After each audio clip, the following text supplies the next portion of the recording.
बाबा साहब की नज़र में तुर्की के विघटन के क्या कारण हैं? पाकिस्तान या भारत का विभाजन, तुर्की के विघटन के क्या कारण हैं? एस्टो ने अपनी पुस्तक टर्किश एम्पायर में तुर्कों के हास के कारणों पर प्रकाश का प्रयास किया है। इनमें से कुछ आंतरिक थे और कुछ बाह्य। आंतरिक कारण दो थे। ओटोमन वंश का अद्यतन, सर्वोच्च सत्ता या तो सुल्तानों के वजीरों के हाथों में रही अथवा उनके हरम की महिलाओं के इशारों पर नाचने लगी थीं। पोर्ते के सरकारी गार के अधिकारियों से हरम का सदैव ही मनमुटाव रहता था।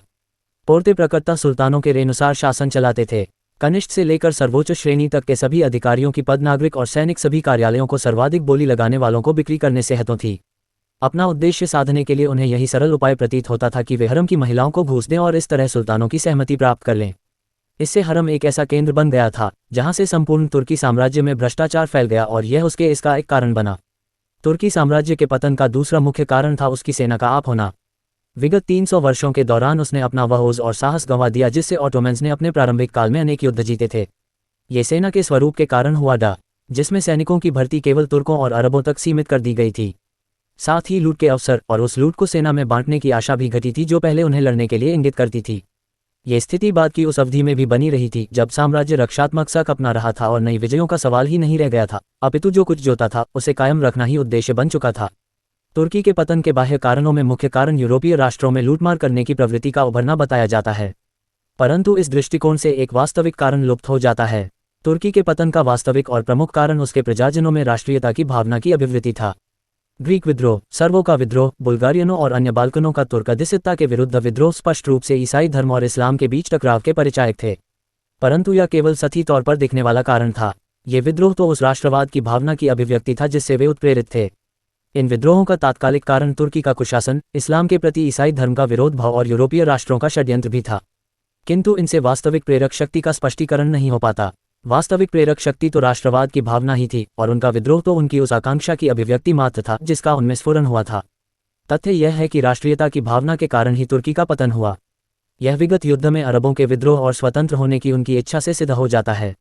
इस मामले में न तो इस्लाम और ईसाई धर्म के बीच टकराव जैसी स्थिति थी और न ही दोनों के बीच घोषक और शोषित जैसी ही कोई भावना या संबंध था। इस पर भी अरब ने तुर्की साम्राज्य से स्वतंत्र होने का दावा किया। ऐसा क्यों हुआ? क्योंकि अरब तुर्की प्रजाजन बने रहने के बजाय अरब पाकिस्तान या भारत का विभाजन। चेकोस्लोवाकिया के विनाश के क्या कारण हैं? सामान्य धारणा यह है कि यह जर्मन आक्रमण का परिणाम था। एक हद तक ये सभी है, परंतु ये पूर्ण सत्य नहीं है। यदि जर्मनी ही चेकोस्लोवाकिया का एकमात्र शत्रु, उसे कुछ मिलाकर अपने उस सीमावर्ती क्षेत्र के एक छोटे से भाग को ही गंवाना पड़ता। विसुटन जर्मन बसे हुए थे। जर्मनी के आक्रमण का उस पर इससे ज्यादा कोई प्रभाव नहीं है सकता था। वस्तुतः चेकोस्लोवाकिया का विध्वंस उसकी सीमाओं में ही स्थित एक शत्रु तीन किया था। वह शत्रु था स्लोवाकों का दुराग्रही और कट्टर राष्ट्रवाद, जो राज्य की एकता की भी कर स्लोवाकिया की स्वतंत्रता चाहते थे। स्लोवाकों का चेकों के साथ एक ही राज्य की दो इकाइयों के रूप में मिलनकतिया मान्यताओं पर आधारित था। पहली ये थी कि दोनों को एक दूसरे से इतना अधिक माना जाता था कि वे एक ही राष्ट्र प्रतीत होते थे। दूसरे स्लोवाक चेकोस्लोवाक की पश्शाखा मात्र ही है, दोनों एक ही चेकोस्लोवाक भाषाभाषी हैं। तीसरा ये कि कोई आन स्लोवाक राष्ट्रीय चेतना नहीं है। उस समय किसी ने भी इन धारणाओं की समीक्षा नहीं की क्योंकि स्लोवाक स्वयं इस संघ के इच्छुक थे।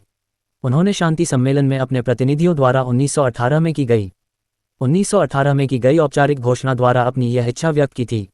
यह उस मामले में बरती गई जल्दबाजी और सतही दृष्टिकोण था। जैसा कि प्रोफेसर मैकार्टनी ने इंगित किया है, मुख्य राजनीतिक तथ्य जो वर्तमान युग के प्रयोजनों के लिए इस इतिहास देखें और स्लोवाकों के बीच संबंधों का पर विचार करने के कारण उभरकर सामने आता है, उसमें स्लोवाक राष्ट्रीय चेतना अंतिम रूप से स्पष्ट होती है। कम से कम स्लोवाकिया में एक एकल अविभाज्य चेकोस्लोवाक भाषा में वास्तविक और अडिग आस्था रखने वालों की संख्या कभी भी उतनी अधिक नहीं थी जितनी की दर्शाई जाती थी। आज वे घटकर मुट्ठली भर हो रह गए हैं, जो चेकों और स्लोवाकों के बीच व्याप्त मतभेदों से प्रभावित हैं। आज तो स्वयं चेत्रों ने स्लोवाक भाषा को स्लोवाकिया की सरकारी भाषा के रूप में स्वीकार किया है। राजनीतिक और राष्ट्रीय प्रतिरोध भी कम सुदृढ़ नहीं है और आज चेकोस्लोवाकिया नाम वस्तुतः सरकारों, दस्तावेजों और विदेशियों के लाभार्थ प्रसारित साहित्य तक ही सीमित रह गया है। देश में कई सप्ताह तक रहने के दौरान मुझे केवल एक व्यक्ति द्वारा इस नाम का अपने लिए उपयोग करते सुनने की याद है।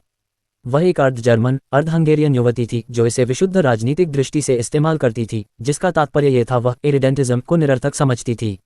जब कोई भी चेक अथवा स्लोवाक स्वाभाविक तौर पर किसी से बातचीत करता है तो वह जो भी है उसी के अनुरूप स्वयं को चेक या स्लोवाक बताता है। स्लोवाकों की यह राष्ट्रीय चेतना जो सदैव जीवन थी, ये देखकर विस्फोटक होनी शुरू हो गई कि सुडेटन जर्मनों ने चेकोस्लोवाकिया से स्वायत्त शासन की मांग की है। अंतर्राष्ट्रीय राजनीति में डाक्रिजनी का सिद्धांत अपनाते हुए जर्मनों ने कहा कि जो कुछ हम मांग रहे हैं वह हमें दे दो, अन्यथा हम तुम्हें तबाह कर देंगे। इस प्रकार की चालबाजी का इस्तेमाल करके वे पाकिस्तान या भारत का विभाजन उद्देश्य को सिद्धि करना चाहते थे। स्लोवाकों ने भी यही मार्ग अपनाया और स्वायत्तता के लिए अपनी मांगें रखी, परंतु उन्होंने कुछ अलग तरीका अपनाया। उन्होंने लुटेरे समुदाय का अनुसरण नहीं किया, बल्कि अपनी मांगों को मात्र स्वायत्तता तक सीमित कर उन्होंने स्वतंत्रता के समग्र विचार को तो दूर रखा और स्लोवाकिया में स्वायत्त आंदोलन का व्यक्ति डॉक्टर रिसो ने 8 अक्टूबर को जारी अपनी उद्घोषणा में कहा, हम प्रभु एवं ए के लिए, अपने ध्येय को उपलब्धि के लिए, ईसाई एवं राष्ट्रीय भावना से उत्प्रेरित होकर जाने स्वायत्त शासन की मांग के लिए आगे बढ़ेंगे। उक्त सत्यता में विश्वास करते हुए और ब्राथामिन पॉलिटिक के लिए गुंजाइश न रहने देने की कोई अभिलाषा रखे बिना, जिसका स्लोवाक चेकों और स्लोवाकों के बीच मैत्रीपूर्ण संबंधों में विघ्न डालने के लिए पूरा योग कर रहे थे, म्यूनिक पैक्ट के तत्काल बाद प्राग की राष्ट्रीय असेंबली में नवंबर 1938 ने एक अधिनियम पारित कर दिया और उसे स्लोवाकिया के स्वायत्तता संबंधी संवैधानिक अधिनियम की संज्ञा दी गई। उस अधिनियम के प्रावधानों का स्वरूप अत्यंत दूरगामी था। उसके जड़ स्लोवाकिया के लिए एक पृथक संसद होगी और यह संसद ही चेकोस्लोवाक गणराज्य की कानूनी प्रणाली के ढांचे के तहत स्लोवाकिया संविधान का निर्णय करेगी। स्लोवाकिया के सेओश में बदलाव स्लोवाक संसद के 2/3 बहुमत की सहमति से होगा। स्लोवाक संसद की सहमति स्लोवाकिया से पूर्णतया संबंधित अंतर्राष्ट्रीय संधियों के लिए भी आवश्यक कर दी। स्लोवाकिया में केंद्रीय राज्य प्रशासन के अधिकारी भी बुनियादी तौर पर स्लोवाक ही होंगे। रथर्षा केंद्रीय संस्थानों, परिषदों, आयोगों और अन्य संगठनों से स्लोवाकिया के समानुपातिक प्रतिनिधित्व की गारंटी दी गई थी। इसी तरह ऐसे सभी अंतर्राष्ट्रीय संगठनों में भी स्लोवाकिया को समानुपातिक प्रतिनिधित्व दिया गया, जिनमें योगदान के लिए चेकोस्लोवाकिया को आमंत्रित किया जाए। शांतिकाल में स्लोवाक सैनिक यथासंभव स्लोवाकिया में ही तैनात किए जाएंगे।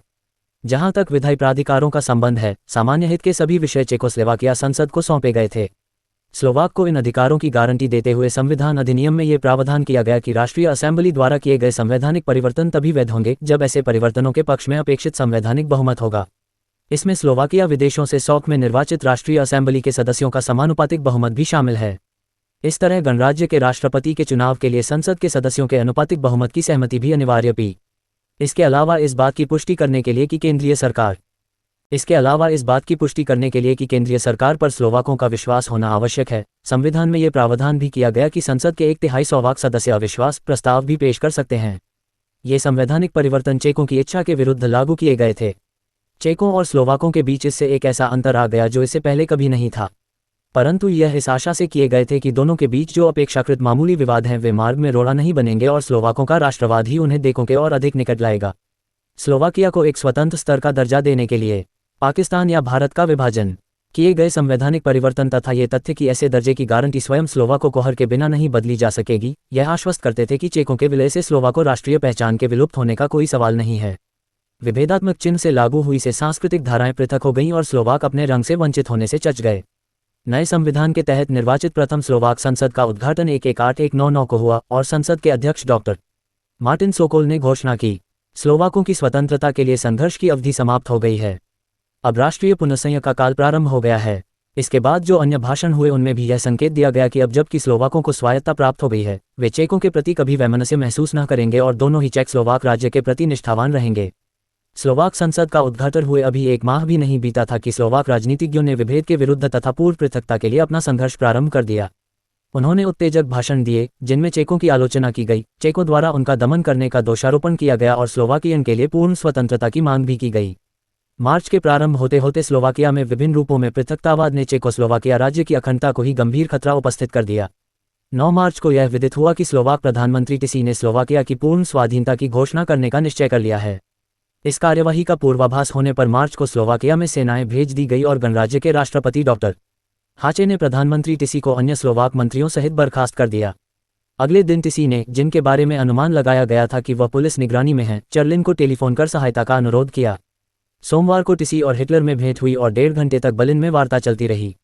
हिटलर के साथ हुई इस बातचीत के तुरंत बाद टिसी ने प्राग फोन किया और जर्मन आदेशों की जानकारी दे दी। वे आदेश ये थे: 1. सभी चेक सैनिक स्लोवाकिया से हटाए जाएं। 2. स्लोवाकिया जर्मन संरक्षण में एक स्वतंत्र राज्य होगा। 3. राष्ट्रपति हाचे द्वारा स्वाधीनता की उद्घोषणा सुनने के लिए स्लोवाक संसद बुलाई जाएगी। राष्ट्रपति हाचे और प्राग सरकार के पास हाँ कहने के अतिरिक्त और कोई चारा नहीं रहा, क्योंकि उन्हें भली भांति विदित था कि जर्मन सेना के कई दर्जन डिवीजन चेकोस्लोवाकिया की रक्षाविहीन सीमाओं के चारों ओर एकत्रित हो चुके हैं, और यदि स्लोवाकिया के हितों में जर्मनी द्वारा की गई मांगों को मानने से इनकार कर दिया गया तो जर्मनी की सेनाएं किसी भी क्षण अंदर दाखिल हो जाएंगी। इस तरह चेकोस्लोवाकिया के नए राज्य का अंत हो गया।